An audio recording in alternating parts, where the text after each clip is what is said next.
Abra sua Bíblia em Daniel, capítulo 7.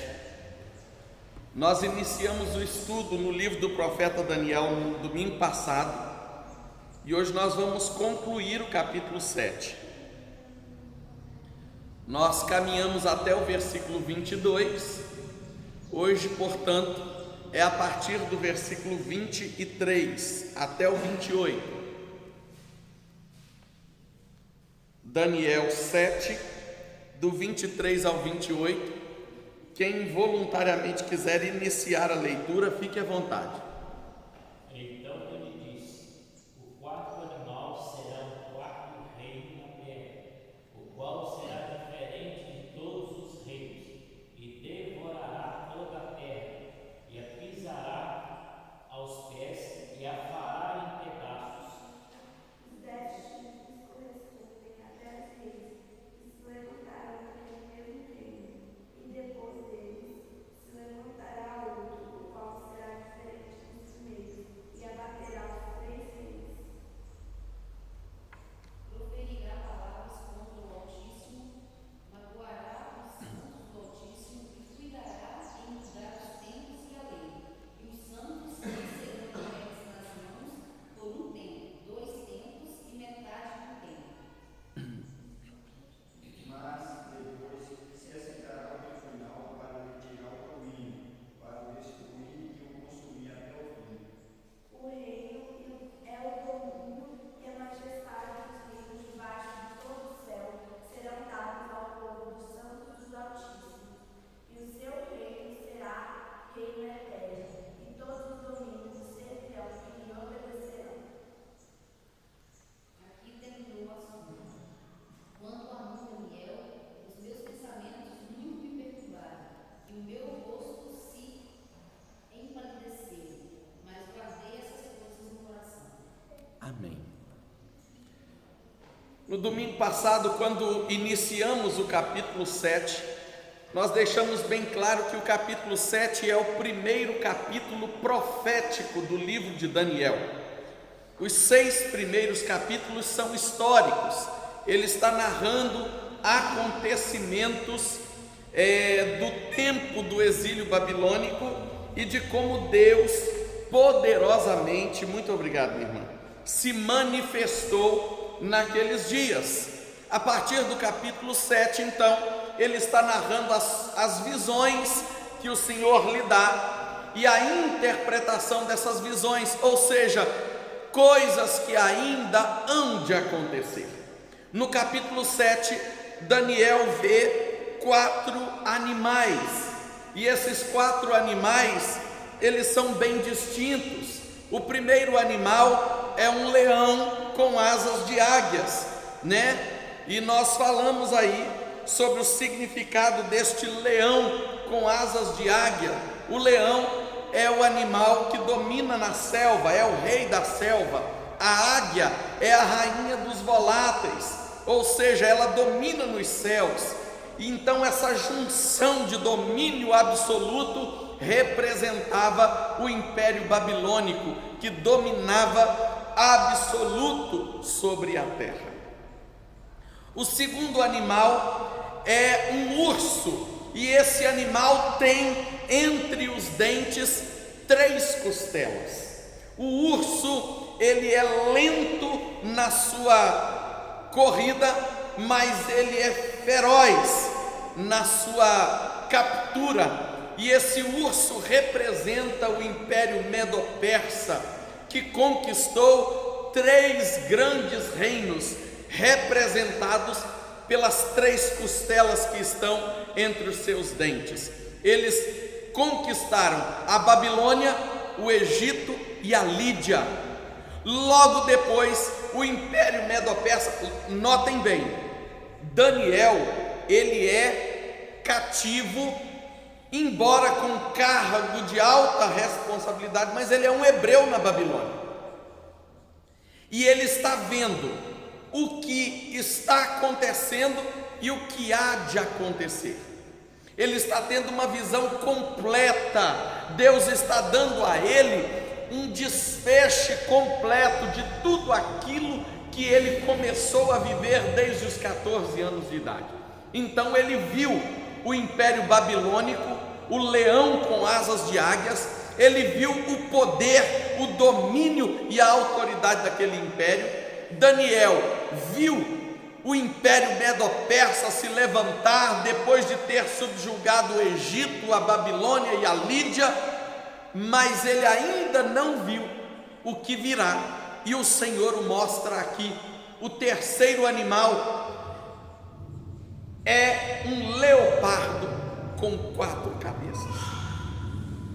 Esse felino de 4 cabeças representa o império grego e macedônico, o império grego dominado por Alexandre.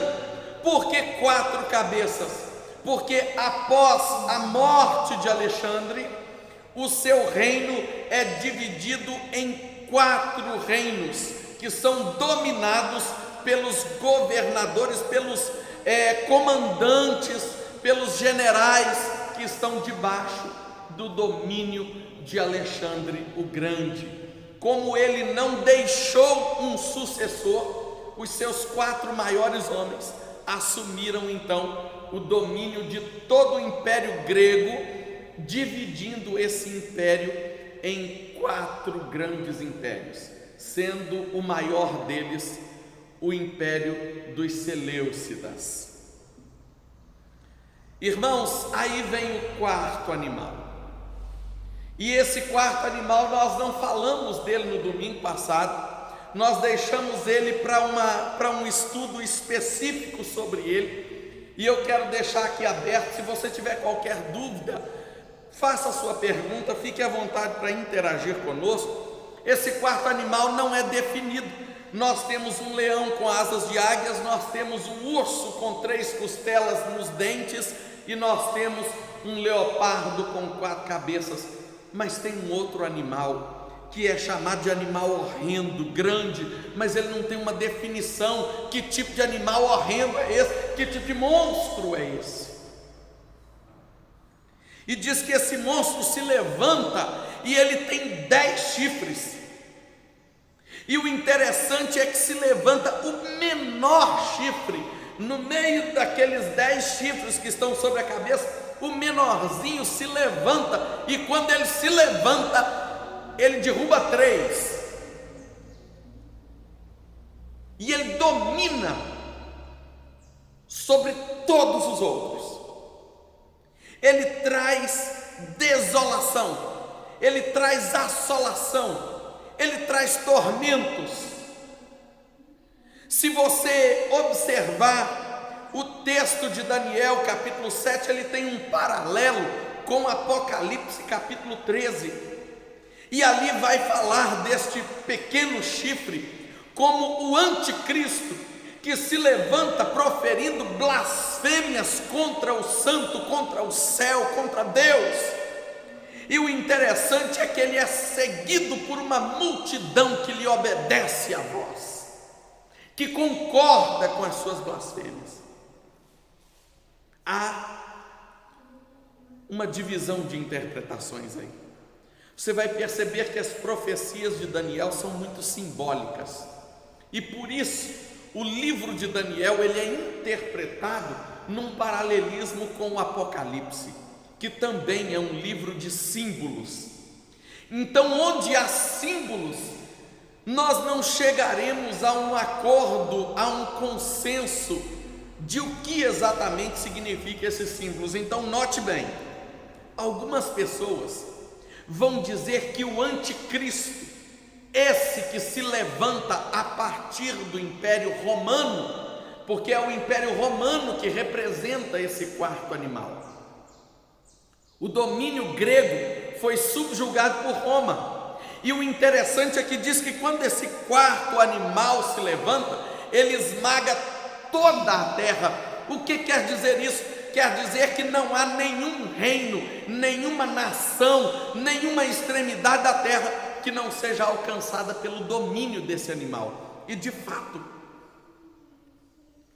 o Império Romano dominou muito mais do que os outros 3 reinos que subjugaram a terra. Ele alcançou muito mais nações do que os 3 reinos que subjugaram a terra antes deles. Eles governaram, dividindo-se em Império Romano, Oriente e Ocidente, e eles dominaram por aproximadamente 6 séculos. Começaram o seu domínio cerca de 200 anos antes de Cristo, 140 anos antes de Cristo, e foram até 460 e alguma coisa depois de Cristo, o domínio do Império Romano.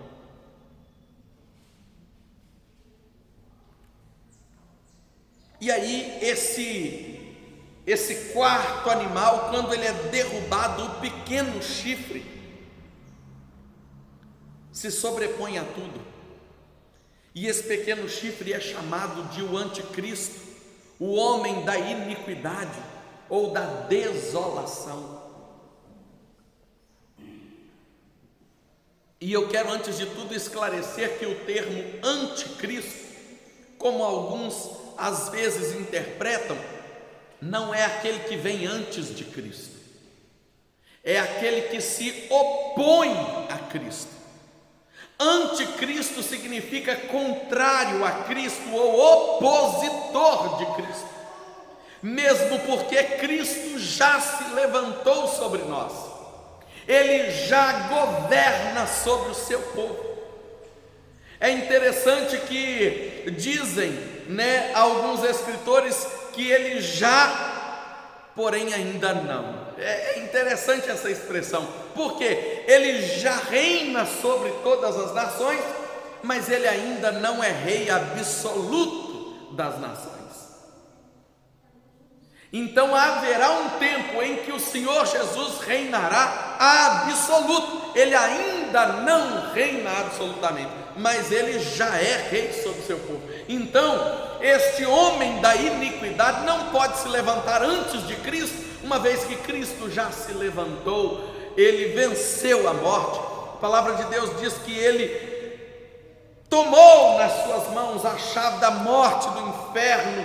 Ele subiu à vista de muitos, Ele está à destra de Deus, Ele é Senhor das nações.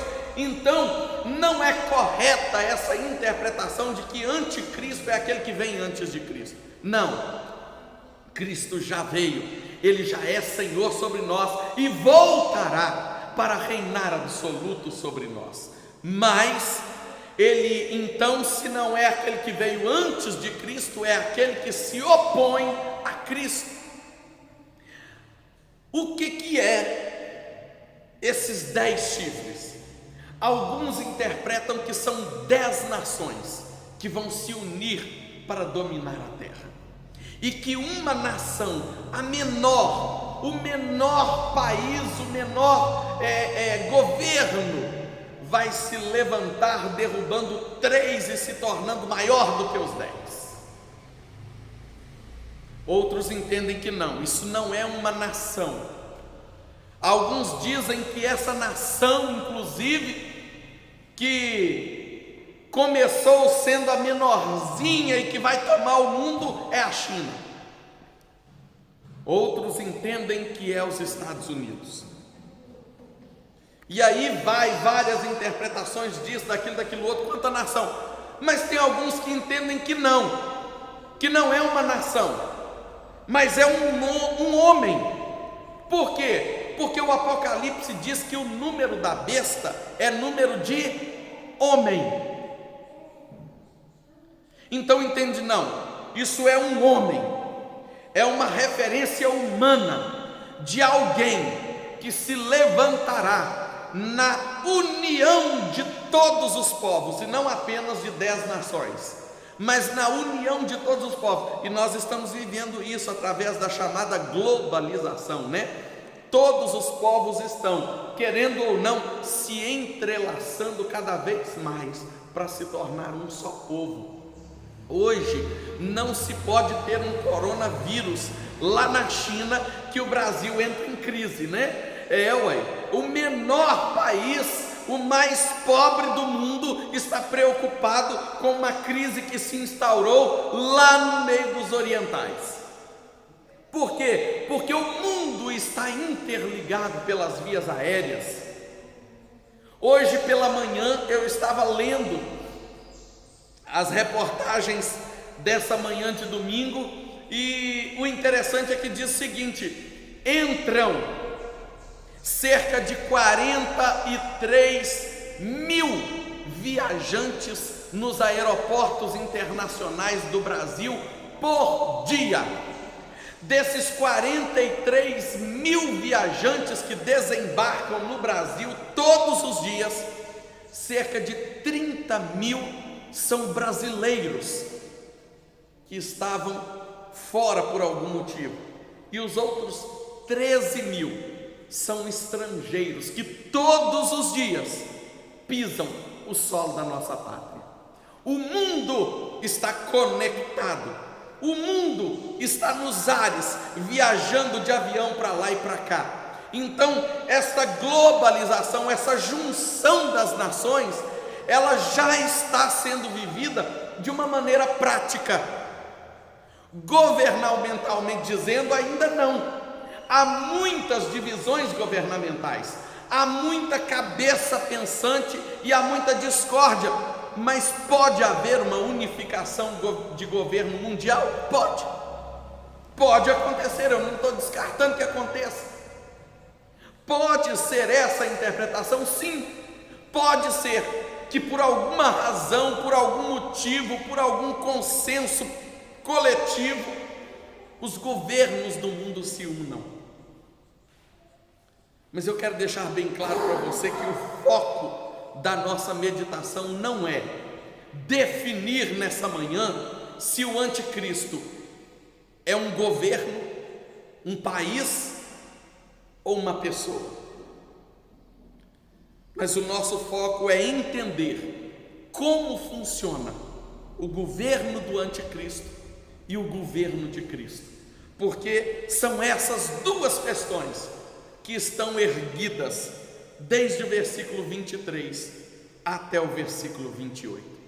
E eu quero começar com você examinando o que o texto diz com relação ao governo do anticristo, lembrando que ele é o opositor de Cristo. E o versículo 23 vai dizer que este anticristo, este que se levanta para se opor a Cristo, ele se levanta para devorar a terra, para transformá-la em pedaços, para esmagar. Ou seja, o governo do anticristo é um governo focado no sofrimento. O governo do anticristo é um governo focado em subjugar os povos, em promover o lamento das nações. O governo do anticristo é um governo focado em colocar debaixo dos seus pés todas as nações, e é focado em promover a dependência total dele. As nações terão que recorrer a ele. Quando você vai examinar o livro do Apocalipse, você vai perceber ali, por exemplo, que ninguém pode comprar nem vender, ninguém pode nem sequer comer sem recorrer a ele. Aquele que não tiver a marca da besta, o número da besta, a marca do anticristo, não pode nem sequer se alimentar, porque sem esse número você não compra mantimentos. Sem essa marca você não compra mantimentos. Alguns falam assim: vai ser um carimbo, vai ser um chip, vai ser isso, vai ser aquilo. Não é esse o nosso contexto, não é essa a nossa ideia. A nossa preocupação não é como será a marca, mas em como resistir a ela. Porque o mundo, os homens são subornados com muita facilidade. Vamos ser mais específicos. O crente se rende com muita facilidade. Vamos olhar os mártires da fé, irmãos. Homens que foram apedrejados, decapitados, lançados em arenas para serem devorados por feras, crucificados, abandonados em masmorras escuras e úmidas até morrerem, comidos por vermes, devorados por doenças, mas não negaram a Cristo, não se renderam na época ao domínio romano e nem à perseguição do judaísmo, não se entregaram, mas foram fiéis.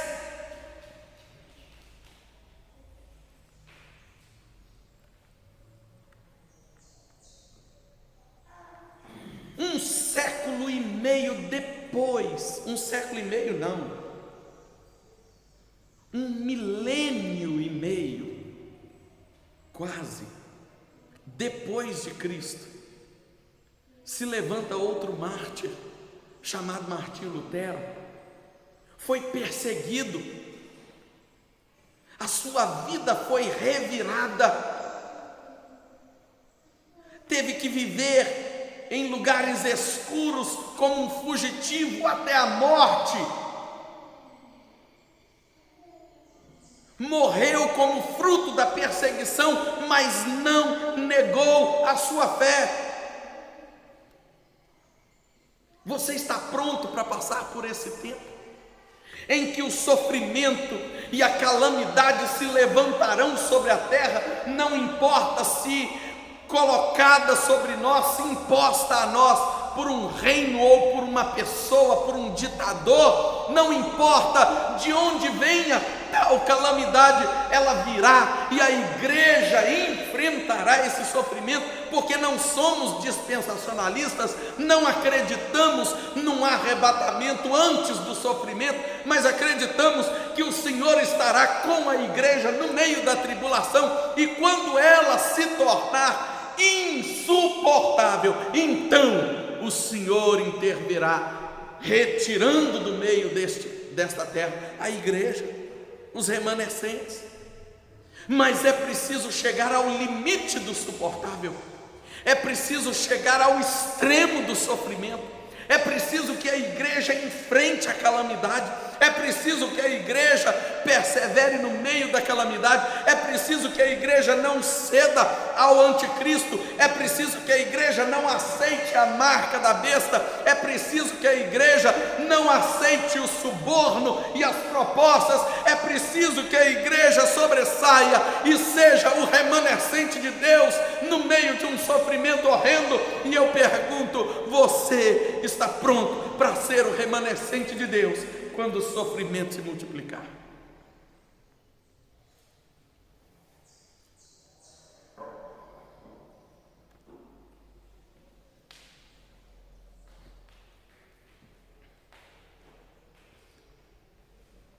Eu me converti, eu tinha 11 aninhos, e dentro da imaturidade natural de uma criança de 11 anos, eu tinha medo do livro do Apocalipse.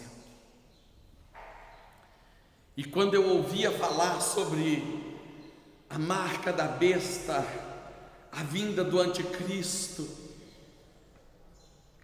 essas coisas me perturbavam a alma. Até que um dia, em um estudo do Apocalipse, eu ouvi dizer que o Senhor Jesus voltaria glorioso depois que o Evangelho fosse pregado a todo o mundo. E o pastor que pregou aquilo, ele começou a falar sobre os movimentos missionários pelo mundo afora. E, irmãos, isso aconteceu há 27 anos atrás. E há 27 anos atrás, o mundo não evangelizado era absurdamente grande. Iniciava-se o trabalho no que eles chamam de janela 10x40, ali no Oriente. Então, assim, havia uma enorme tarefa a se cumprir. E eu imaginava assim: eu morro muito antes desse negócio se completar. Irmãos, hoje não há país na janela 10x40 que não conheça o Evangelho, onde não tenha sido pregado o Evangelho. O número das aldeias indígenas ao longo do mundo, eu falo de aldeias indígenas porque a nossa América, tanto a América do Norte, Central e Latina, é uma terra dominada por índios. Mas se você olha para o continente africano, são tribos. Haviam tribos na África que só haviam sido mapeadas por satélite, que ninguém sabia nem como chegar nelas. O Evangelho já chegou nessas tribos. Haviam movimentos percebidos por satélite nas nossas matas, na Amazônia, que ninguém sabia como chegar lá. Hoje o Evangelho chegou a essas tribos. Ronaldo Lidório diz que ele andou dias mata adentro, dormindo naquelas barraquinhas de camping, cortando mata com facão, sendo dirigido por um guia da selva, e depois de dias caminhando, ele chega numa tribo indígena que é considerada selvagem, que não tinha contato com a civilização, lá nos confins da selva amazônica, e quando ele chega lá, um índio cumprimenta ele com a paz do Senhor.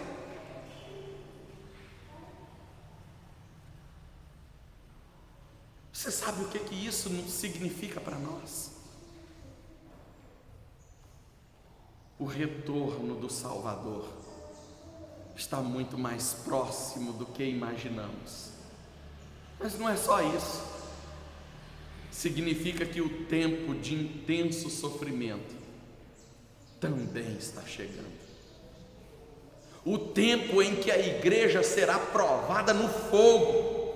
O tempo em que a igreja será medida por meio da dor.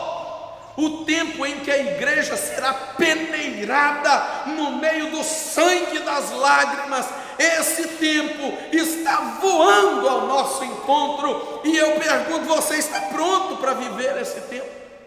Eu imaginei que eu não vivia, e eu começo a ficar preocupado e achar que vai sobrar para mim, viu, Maria? Não vai ficar fácil não. Você está pronto para viver essa experiência?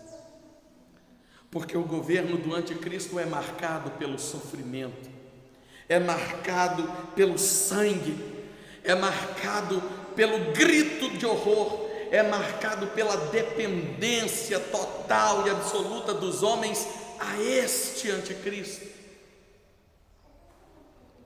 O governo do anticristo é marcado pela profunda perseguição da igreja. Porque aquele que não se submeter a isso será perseguido. Irmãos, coisas que nós só vimos no livro de histórias podem acontecer com nós, se não conosco, com os nossos filhos.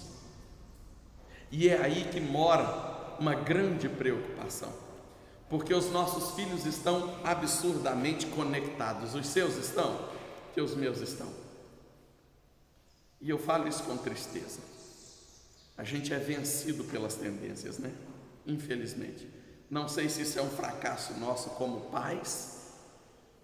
Não sei diagnosticar isso, mas eu sei que os nossos filhos estão absurdamente conectados. Os nossos filhos entendem tudo sobre a tendência de moda dos dias de hoje, sobre a inovação da tecnologia nos dias de hoje. Os nossos filhos entendem tudo sobre relacionamento. Irmãos, aos 16 anos de idade eu não sabia o que era um beijinho.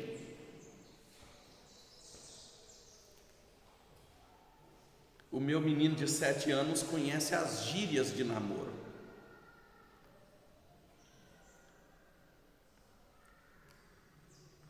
Mas eu vou falar da minha casa.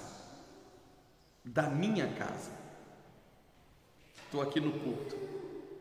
Pergunta a qualquer um dos 3 se eles sabem de cor João 3,16. É perigoso os meus filhos não saberem Salmo 23, versículo 1.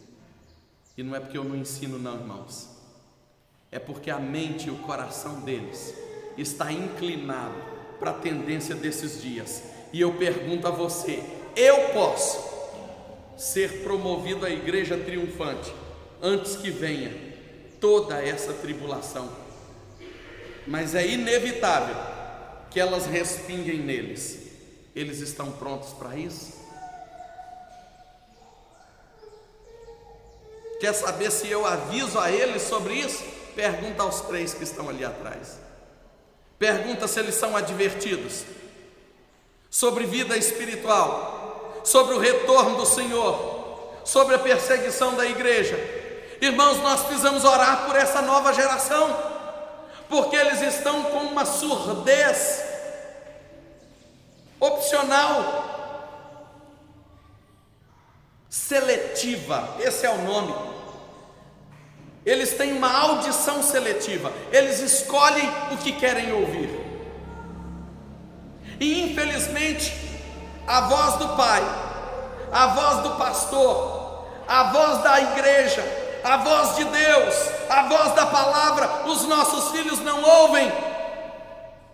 Como será a perseguição? Como os nossos jovens resistirão a ela? Como eles enfrentarão este tempo de calamidade, este tempo em que a terra será esmagada e a igreja será perseguida? Como eles enfrentarão esse tempo? O governo do anticristo será um governo de tremenda perseguição à igreja. E em segundo lugar, o governo do anticristo será um governo de absoluta oposição a Deus e ao reino de Cristo. Apocalipse 13:6 diz que ele prosferirá blasfêmias, ou seja, ele declaradamente se oporá a Cristo. Agora, o que é oposição a Cristo? É isso que a gente precisa entender. Que às vezes a gente pensa que o anticristo, vai ser fácil rejeitar o anticristo, porque ele vai se levantar numa rede mundial de televisão aí, será transmitido por todos os canais, naquele jornal do horário nobre, que alguém se levantou, que um rei, que um presidente, que um primeiro-ministro, ou seja lá quem for, se levantou dizendo que Deus não existe, que Deus é uma fábula e que Ele é uma mentira e que todo aquele que professar o nome de Deus será perseguido. Então eu aceito a perseguição. Irmãos, a oposição a Cristo, ela muitas vezes é mais sutil do que pensamos, porque todo aquele que fala em nome de Deus e promete aquilo que Deus não prometeu é um anticristo. É um anticristo. Quantas besteiras você ouve e acredita nelas, e a Bíblia diz assim: errais porque não conheceis as Escrituras e nem o poder de Deus. E nós somos um povo totalmente leigo das Escrituras. E aí levanta-se um pregador de multidões e faz uma profecia e você viaja nela e diz: ele é de Deus. Não, ele é um opositor a Deus, porque ele mente descaradamente, ele manipula a opinião dos homens e faz isso em nome de Deus. Ele é um opositor. Então pode ser que o anticristo se levante dizendo que ele é um enviado de Deus. Pode ser que ele se levante dizendo que ele prega em nome de Deus. E pode ser que ele assedie toda a terra a viver mentiras e dizer que isso é em nome de Deus. Há um grande risco. Você está pronto para enfrentar uma situação como essa? Quando a gente fala que João 5,39 precisa ser vivido na prática, você não entende isso. examinai as Escrituras, porque julgais ter nelas a vida eterna, e são elas mesmas que testificam de mim. Examine as Escrituras. Se você não faz um exame minucioso da palavra, você pode ser enganado dentro da palavra. Opositor a Cristo não é aquele que declaradamente nega a Cristo, mas é aquele que manipula o nome de Cristo para iludir você, a mim, a humanidade. Então escuta o que eu tenho a te dizer. Nós estamos vivendo um tempo em que é necessário ler mais a palavra de Deus. Vocês entenderam isso? É necessário ler mais. Nós estamos vivendo um tempo em que os nossos filhos têm a Bíblia no celular, na versão que eles quiserem. Mas sabe para que essa Bíblia está sendo usada? Para ler na igreja, porque eles não querem carregar essa aqui, ó. Eles querem vir para a igreja e depois do culto dar aquela voltinha na rua, e Bíblia na mão me incomoda. Como é que eu vou para a pracinha com a Bíblia na mão? Não, eu prefiro o celular. E hoje nem o celular se usa, né? Porque a gente coloca a Bíblia projetada ali, ó. Não precisa disso nada.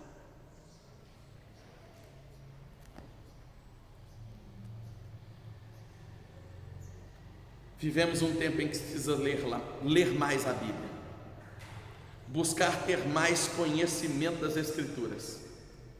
Um alerta à nossa juventude: o governo do anticristo provará a igreja dentro da palavra.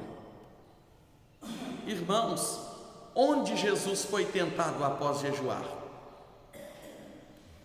Ele foi tentado dentro da palavra. Foi ou não foi? O que Satanás dizia insistentemente para Jesus Cristo? Está escrito. E hoje, se Satanás disser para a nossa juventude assim: olha, está escrito que aos seus anjos dará ordem a seu respeito, então pula daqui que os anjos de Deus vão te segurar, é capaz da nossa juventude pular do prédio, porque eles conhecem tantas Escrituras que eles não sabem refutar. Está vendo como é? É preciso conhecer mais as Escrituras, porque desconhecê-la será o fim da igreja, será o massacre da igreja. A derrota da igreja está em sua alienação da palavra de Deus.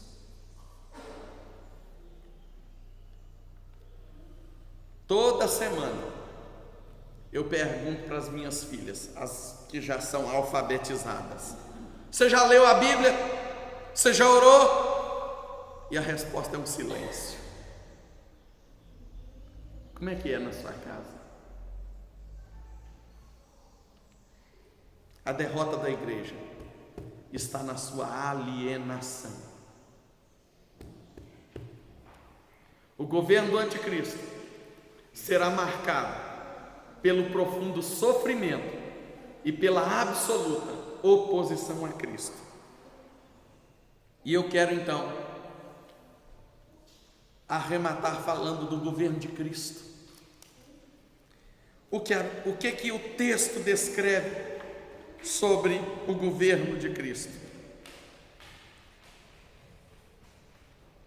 Primeira coisa, o governo de Cristo será marcado, o governo absoluto de Cristo. E aí eu preciso relembrá-los que Ele já governa sobre a sua igreja, Ele já é Senhor sobre a sua igreja, mas Ele governará de maneira absoluta. E o governo absoluto de Cristo será marcado pela aniquilação do anticristo, pela vitória, pelo triunfo do Senhor sobre este homem da iniquidade, sobre este filho de Belial, sobre esse representante do inferno, será marcado pela ascensão de Cristo ao trono das nações. Então lembre de uma coisa: a igreja conhecerá o sofrimento, a igreja será esmagada pelo anticristo, assim como toda a terra. A igreja sofrerá as lágrimas, o sangue e o lamento de um tempo de profundo sofrimento, mas a igreja glorificará mesmo no meio desse sofrimento, porque a igreja sabe que Cristo vencerá. A igreja sabe que no trono dos céus o Rei dos Reis se levantará para dar a palavra final. A igreja sabe que o anticristo será vencido, será lançado no sofrimento eterno. Irmãos, nós não cremos no aniquilamento, nós não cremos que ele será simplesmente pulverizado.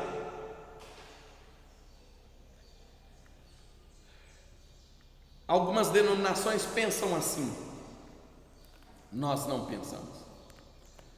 Nós entendemos à luz da Bíblia que há sentença, há punição eterna, assim como há também redenção eterna.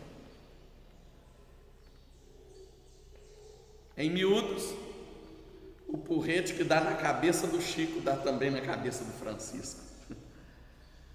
Se há redenção eterna para os salvos, há punição eterna para os condenados.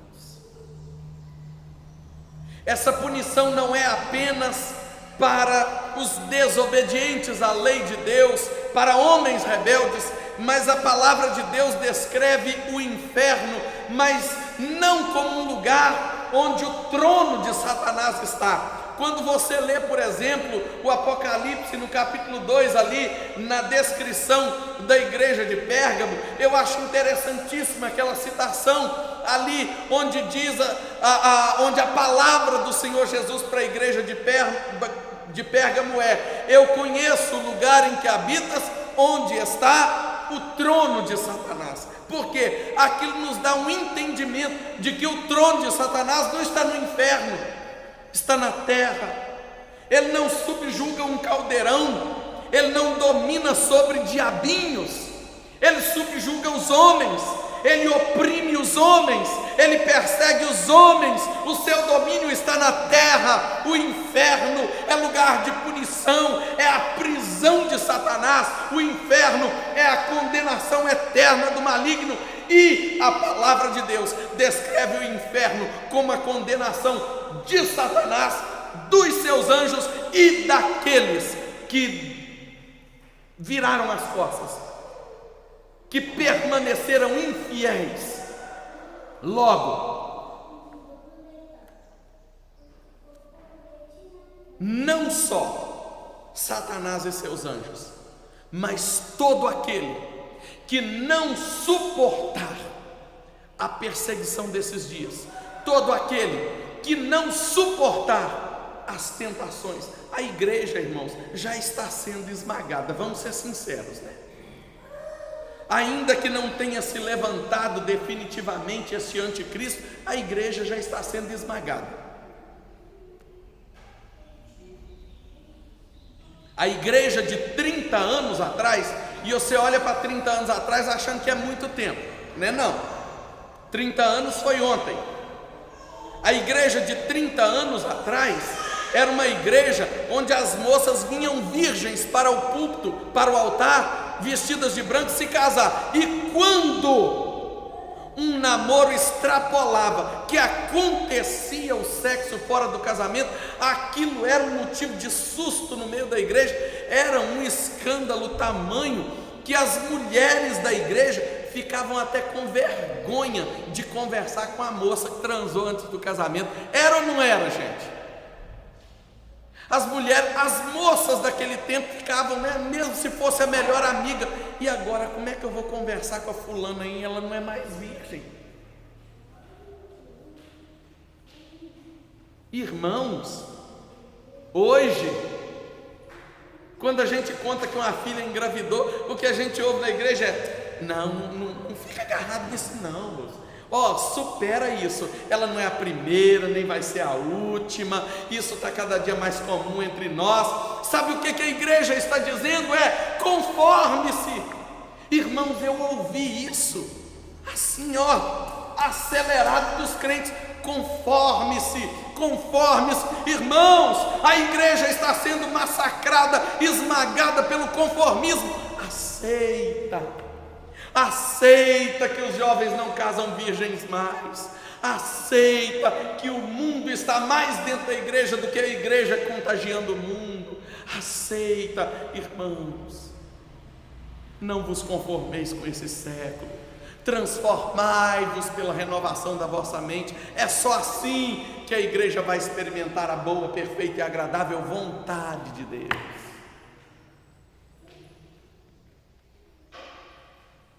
A igreja está sendo esmagada, mas Cristo triunfará. Cristo reinará. O seu governo é marcado pelo triunfo contra o anticristo, contra o império das trevas. O seu governo é marcado pelo triunfo contra todo principado e potestade. Mas em segundo lugar, o seu governo é marcado pela eternidade. O anticristo terá um tempo de governo sobre os povos, e esse governo será intenso, de sofrimentos horrendos, mas terá fim. Mas quando Cristo, o Rei dos Reis e Senhor dos Senhores, se levantar para reinar absoluto, então ele reinará com um reino sempre eterno, é pelos séculos dos séculos, é de geração em geração, é para todo sempre. Ele não poderá ser deposto, não poderá ser destituído do seu trono, não poderá ser subjugado por nenhum rei, por nenhuma nação, por nenhum povo, porque ele é rei soberano, ele é rei acima de todos os reis. Então o governo de Cristo é um governo de eternidade a eternidade, e será sobre aqueles que permanecerem fiéis no curto tempo de sofrimento que nos aguarda. Então lembre-se que é necessário suportar o sofrimento. Lembre-se que é necessário ser fiel quando o nosso corpo é tentado a cair, quando a nossa mente é seduzida, quando os nossos desejos querem nos tragar, nos atrair para o precipício. É necessário permanecer fiel. Só por meio da fidelidade experimentaremos essa eternidade de paz, debaixo de um governo que é glorioso, que é misericordioso, que é amoroso. Então permaneça fiel, então resista hoje, então diga não, então se levante como igreja, erga o estandarte do Evangelho, erga a bandeira da proclamação. Santifica o teu corpo, purifica a tua mente, selecione o que você assiste, o que você ouve, o que você lê.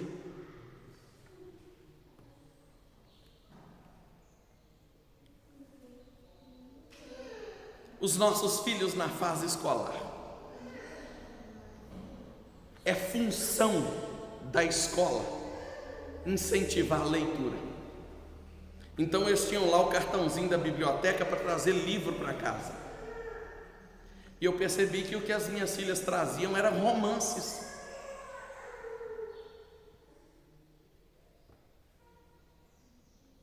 Aí eu comecei a perguntar.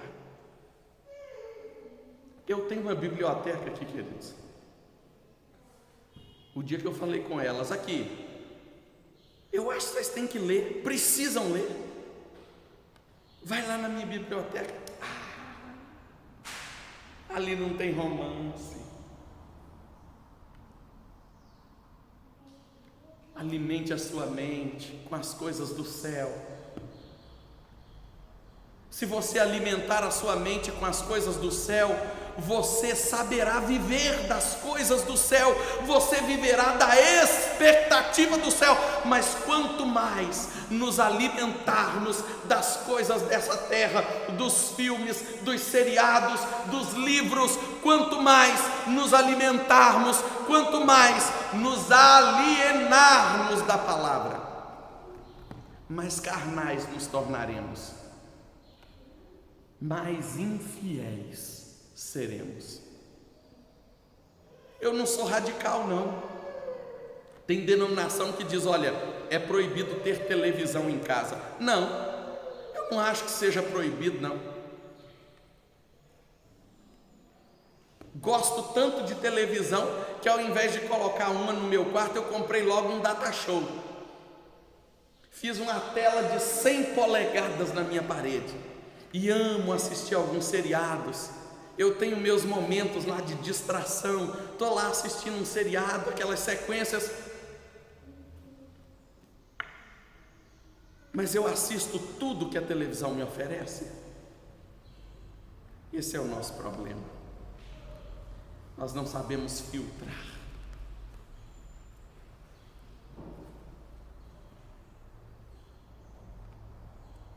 E o pior,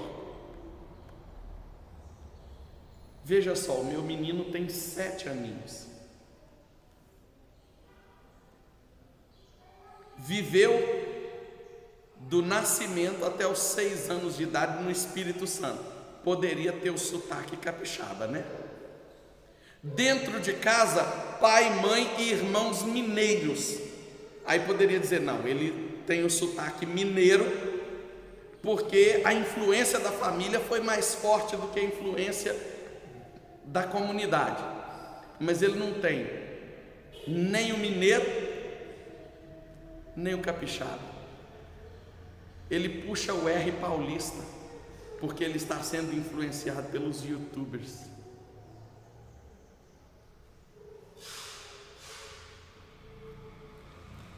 Por que eu estou citando a minha casa? Para você entender que eu não estou aqui para te dar aula de vida, mas eu estou aqui para aprender a viver com você. O meu desafio e o seu desafio são os mesmos, irmãos. A minha luta e a sua luta são as mesmas. Nós lutamos contra um tempo em que os nossos filhos estão sendo tragados pelo mundo e a gente está desesperado como quem nada contra a correnteza. Ore pela sua família, mas mais do que orar pelos seus filhos, que eu vou ser categórico nisso, ponha a tua vida no altar, porque se a sua vida não for um espelho dentro do seu lar, a sua oração nem sequer será ouvida. Você entendeu isso? Ponha a sua vida no altar, para que você possa resistir ao tempo da calamidade e desfrutar de uma eternidade gloriosa no governo sempiterno de Cristo. Amém, igreja? Coloque-se de pé em nome do Senhor Jesus.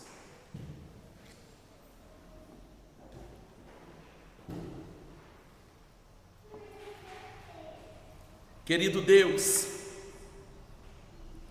graças te damos, Pai,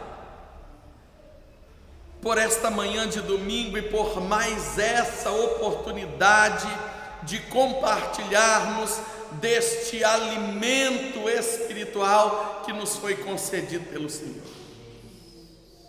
Deus, e eu compartilho não apenas o alimento, mas também os lamentos, a preocupação, os gemidos de um pai, de um evangelista, de um líder de igreja, que vê os descaminhos do povo, num tempo em que a igreja está sendo provada, num tempo em que a igreja está sendo experimentada, e num tempo em que a igreja está preparando-se para ser esmagada e massacrada pelo anticristo.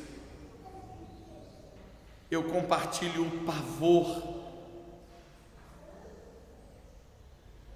de ver quantos não resistirão, de perceber quanta apostasia haverá no nosso meio por não suportarem a sã doutrina e por não suportarem as tribulações. Muitos se entregarão ao sofrimento, muitos se entregarão à corrupção, muitos se entregarão ao anticristo.